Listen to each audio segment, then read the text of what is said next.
Hello दोस्तों, नमस्कार। Stock market share YouTube channel में आपका स्वागत है। अभी हम बात करने वाले हैं विकास इकोटेक लिमिटेड शेयर की, क्योंकि इससे संबंधित जो Q2 का रिजल्ट 8 तारीख को जारी होना था, फिलहाल वो जारी कर दिया गया है। तो हम उस रिजल्ट को इस वीडियो में डिटेल से पढ़ने वाले हैं। और चूँकि आप जानते हैं, ये रिटेल इन्वेस्टरों का एक फेवरेट स्टॉक है, जो कि बहुत ही कम प्राइस पे उपलब्ध है, जिसे हम पेनी शेयर के नाम से जानते हैं। और फिलहाल ये 3 रुपये, साढ़े 3 रुपये के आसपास ये ट्रेड कर रहा है, इसलिए ये रिटेल इन्वेस्टरों का एक फेवरेट स्टॉक बना हुआ है। तो हम इस जो विकास इकोटेक शेयर लिमिटेड है, इसके बारे में हम इस वीडियो में जो इसका Q2 का रिजल्ट आया है उसके बारे में डिटेल से चर्चा करने वाले हैं। और ये भी जाते जाते देखेंगे कि इसका मार्केट ने इस रिजल्ट को कैसे लिया है, पॉजिटिव लिया है, ये निगेटिव लिया है। तो चलिए दोस्तों, बिना किसी देरी के वीडियो शुरू करते हैं। तो दोस्तों, आप यहाँ पर देख रहे हैं, ये जो फिलहाल रिजल्ट निकल के आया है, ये 8 नवंबर को रिजल्ट निकल के आया है और इसके बारे में आगे पूरी डिटेल से चर्चा की गई है।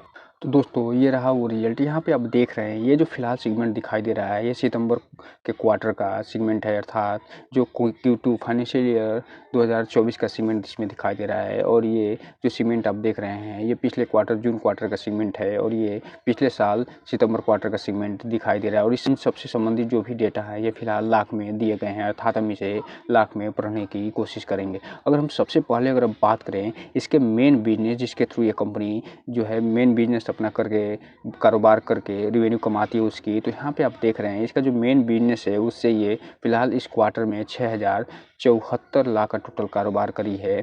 जबकि पिछले सेम क्वार्टर में ये 13,433 लाख का कारोबार करी थी। तो इस हिसाब से आप देख रहे हैं कि इसका ईयर ऑन ईयर बेस पे लगभग इसका कारोबार जो है आधा होता हुआ नज़र आ रहा है। जबकि क्वार्टर ऑन क्वार्टर बेस पे ये 5769 से बढ़ के 6074 पे होता हुआ नज़र आ रहा है। तो यहाँ पे आप देख रहे हैं, ये जो कंपनी है ईयर ऑन ईयर बेस पे फिलहाल अच्छा खासा परफॉर्मेंस नहीं करती हुई दिखाई दे रही है। जबकि क्वार्टर क्वार्टर बेस पे इसका रेवेन्यू फ्रॉम ऑपरेशन अच्छा खासा परफॉर्मेंस करता हुआ नज़र आ रहा है।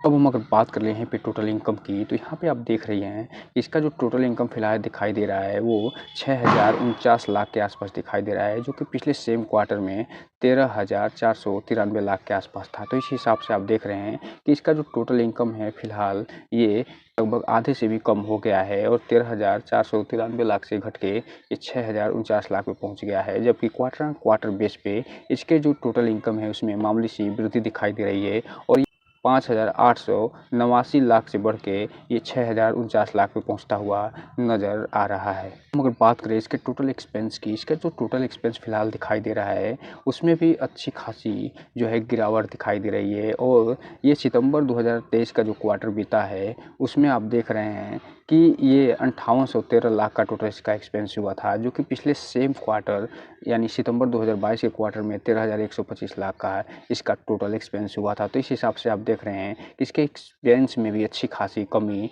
दिखाई दे रही है, आधे से ज़्यादा। जबकि क्वार्टर बेस पे इसके एक्सपेंस की बात करें तो वो बढ़ता हुआ नज़र आ रहा है और ये 5681 लाख से बढ़ के 5813 लाख पे हो गया है। तो हम अगर बात करें प्रॉफिट बिफोर टैक्स की, तो यहाँ पे आप देख रहे हैं इसका जो प्रॉफिट बिफोर टैक्स रहा है फिलहाल इस क्वार्टर यानी सितंबर 2023 के क्वार्टर में ये 235 लाख का टोटल प्रॉफिट बिफोर टैक्स रहा है, जो कि पिछले सेम क्वार्टर यानी सितंबर 2022 में ये 367 लाख का रहा था। तो इस हिसाब से आप देख रहे हैं इसका जो प्रॉफिट बिफोर टैक्स है ईयर ऑन ईयर बेस पे ठीक ठाक कमी दिखाई दे रहा है। जबकि क्वार्टर बेस की बात करें तो इसका जो परफॉर्मेंस रहा है प्रॉफिट बिफोर टैक्स में ये 208 लाख का रहा है, जो कि फिलहाल बढ़ के 235 लाख पे होता हुआ नज़र आ रहा है। तो इस हिसाब से आप देख रहे हैं कि ये क्वार्टर ऑन क्वार्टर बेस पे फिलहाल अच्छा खासा रिजल्ट निकाल के देते हुए नज़र आ रहा है। वहीं अगर हम बात कर ले यहीं पे इसके प्रॉफिट फॉर द पीरियड की, तो आप यहाँ पे देख रहे हैं इसका जो प्रॉफिट फॉर द पीरियड रहा है वो फिलहाल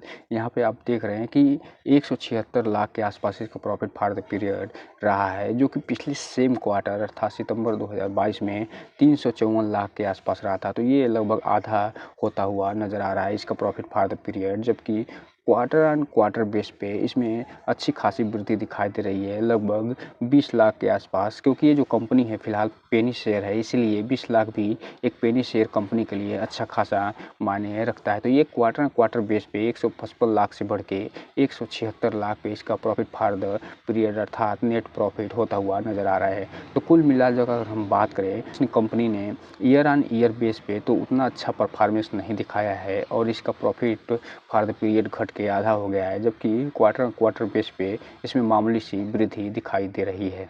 हम अगर बात करें इसके अर्निंग पर शेयर की, तो यहाँ पे आप देख रहे हैं ये जो अर्निंग पर शेयर फिलहाल इसका रहा है इस क्वार्टर सितंबर 2023 में ये 0.01 के आसपास रहा है, जबकि पिछले सेम क्वार्टर में ये 0.04 के आसपास था, जबकि ये पिछले क्वार्टर जून 2023 में ये 0.01 के आसपास था। तो इस हिसाब से आप देख रहे हैं कि ईयर ऑन ईयर बेस पे इसमें ठीक ठाक कमी दिखाई दे रही है, जबकि क्वार्टर बेस पे ये फिलहाल फ्लैट नज़र आ रहा है। तो यहाँ पे आपने देखा कि इसका जो फिलहाल रिजल्ट आया है एक तरीके से ओके इस रिजल्ट को बोल सकते हैं, नहीं बहुत बढ़िया बोल सकते हैं, नहीं बहुत ख़राब बोल सकते हैं।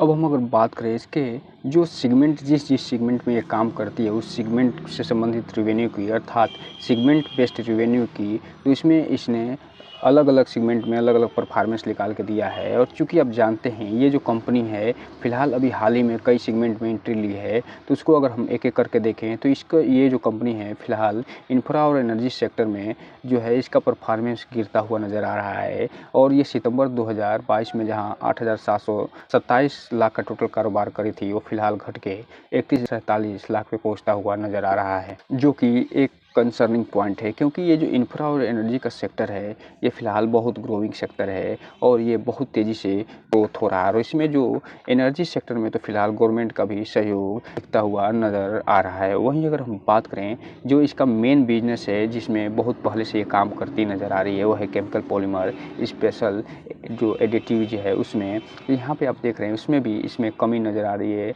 और ये सितंबर 2023 में जहाँ 4705 लाख का कारोबार करी थी, फिलहाल वो 2926 लाख पे पहुंच गया है। वहीं क्वार्टर बेस पे ये हालांकि इसमें मामूली सी वृद्धि दिखाई दे रही है। अब हम अगर बात करें इसके रियल इस्टेट डिवीज़न की, तो फिलहाल इसमें अभी कोई भी डेटा उपलब्ध नहीं है, अर्थात ये जो रियल इस्टेट डिवीज़न है इसमें इस कंपनी ने अभी हाल ही में जो है एंट्री लिया है। इससे संबंधित जो अपडेट हैं जिसे हम लगातार वीडियो बना के आपको बताते आ रहे हैं वो हम इसके एंड स्क्रीन में दे देंगे, वहाँ से आप जाके इसके बारे में एक एक चीज़ की डिटेल ले सकते हैं कि कब इसने एनर्जी सेक्टर में एंट्री ली, कब इसने इंफ्रा सेक्टर में एंट्री ली और कब इसने रियल इस्टेट डिवीज़न में भी एंट्री ली है। अब हम अगर बात करें विकास इकोटेक शेयर का जो Q2 का रिजल्ट आया है उसका मार्केट पे क्या प्रभाव पड़ा है उसकी, तो यहाँ पे आप देख रहे हैं फिलहाल इसमें इस मार्केट को ये रिजल्ट बिल्कुल भी पसंद नहीं आया है, क्योंकि इसने ईयर ऑन ईयर बेस पे परफॉर्मेंस अच्छा नहीं दिखाया है। हालांकि ये क्वार्टर बेस पे अच्छा खासा परफॉर्मेंस तो दिखाया है, लेकिन ये मार्केट को बिल्कुल भी पसंद नहीं आया है और ये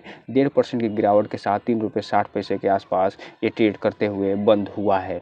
अगर बात करें इसके आज के टोटल कारोबार की, तो यहाँ पे आप देख रहे हैं कि इसका टोटल जो पूरा कारोबार हुआ है वो फिलहाल 23,57,000 शेयरों की टोटल कारोबार हुआ है और इसमें से पूरा का पूरा डिलीवरी के रूप में उठा लिया गया है। तो यहाँ पे इतने मतलब बढ़िया रिजल्ट ना आने के बावजूद भी अच्छा खासा डिलीवरी उठाई जा रही है और अच्छे खासे वॉल्यूम के साथ इसमें ट्रेड हो रही है, जो कि ये बता रहा है कि इस पे इन्वेस्टरों का भरोसा अभी भी फ़िलहाल कायम है। और हालांकि इसमें एक चीज़ आप जानते हैं कि ये जो इसमें पब्लिक की होल्डिंग बहुत अच्छी खासी है और इसमें से जो FIIs हैं जो एंट्री लिए थे उन्होंने भी यहाँ से निकलना शुरू कर दिया है, तो इसलिए इस पे थोड़ा सा क्वेश्चन मार्क है। और ये जो रिजल्ट Q2 का आया है ये रिजल्ट ये बता रहा है कि आने वाले समय में ये जो कंपनी है ये कैसा परफॉर्मेंस दिखाएगी, इस पे थोड़ा एक तरीके से क्वेश्चन मार्क है। क्योंकि पेनी शेयर में एक चीज़ जो कहा जाता है वो ये कि ये जो कंपनी है कभी ऐसा समय आएगा कि अचानक से इसमें इसका परफॉर्मेंस बहुत ज़्यादा हो जाता है और फिर अचानक से इसमें गिरावट भी आ जाती है।